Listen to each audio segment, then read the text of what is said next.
Okay guys, Assalamualaikum. Hari ni aku terpanggil untuk buat satu video tentang direction. Okay, direction ni macam mana Zik? Okay.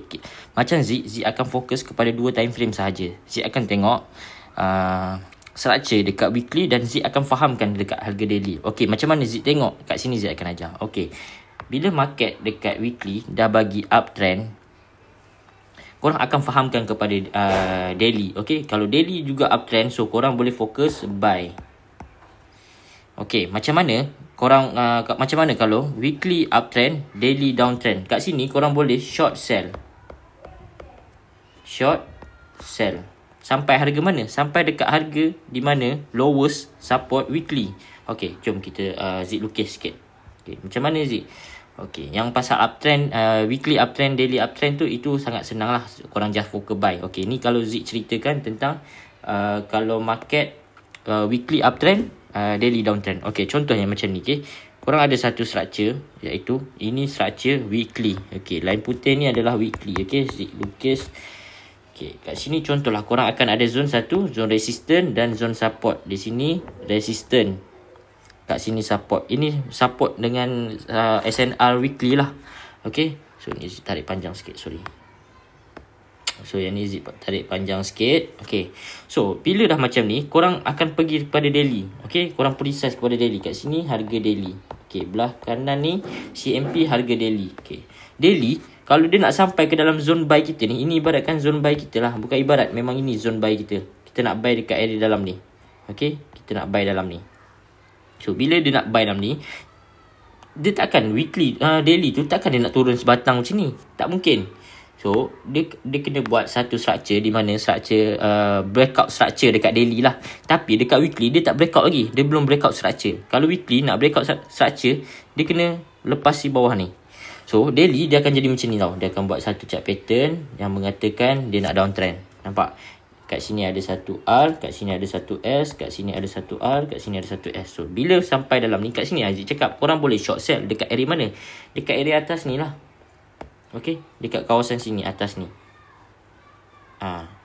So bila sampai dekat area sini, bila price CMP dah sampai dalam harga watching zone kita, korang stop lah sell kejap. Stop sell kejap. Kita tengok apa price action yang berlaku dalam harga ni. Korang kena faham macam tu. Jangan keliru. Korang jangan keliru. Sebab tu Zik cakap korang kena tahu minor trend dan major trend. Okay, minor trend dan major trend ni Zik akan ajar dalam kelas nanti. Jangan kelang kabut, sebab korang fahamkan basic dulu. Okay, fahamkan basic ni. Ni basic ni korang kena fahamkan. Harga dalam harga.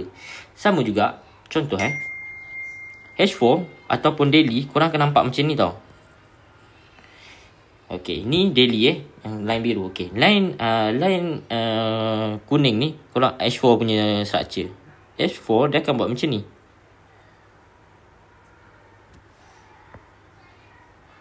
Nampak? Sini SNR dia. Sorry, dia tukar colour sekejap. Ini label SNR dia.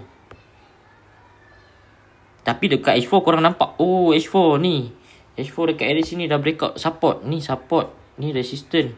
Oh dah breakout, kita sell. Padahal dia nak pull back dekat harga ni, lowest ni. Harga lowest bawah ni. Bila dia dah sampai dekat harga sini, barulah dia buat kenaikan. So korang jangan keliru. Korang kena fahamkan harga dalam harga. Okay, sama juga kalau H4 dia buat macam ni kan. Yang merah ni M30. M30 akan jadi macam ni. Breakout. Nampak? Korang akan nampak dia breakout support. Ini resistance paling tinggi. Ini support. So bila dah sampai dekat satu tahap yang dia rasa macam ini support H4. Okay, sampai sini aku nak naik. Baru dia ada naik. So korang ingat kan, bila korang masuk sell kat sini, korang pun terciduk, pacak lagi. So korang kena faham harga dalam harga.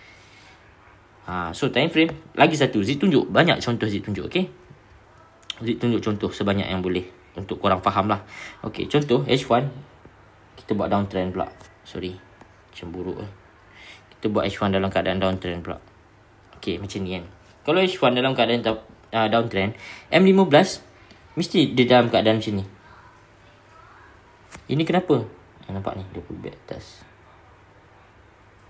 Sebab tu korang kena faham multi time frame. Setiap time frame ni, buanglah mitos yang mana lower time frame kena ikut higher time frame.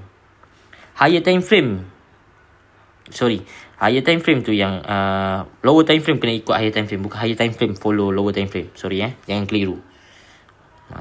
So ini contoh. Kalau korang tak faham, ulanglah, korang cubalah. Ini seringkasnya. Nanti dalam live webinar nanti dalam kelas saya akan terangkan lagi tentang harga dalam harga, major structure, minor structure ni macam mana korang nak faham lebih detail. Okay.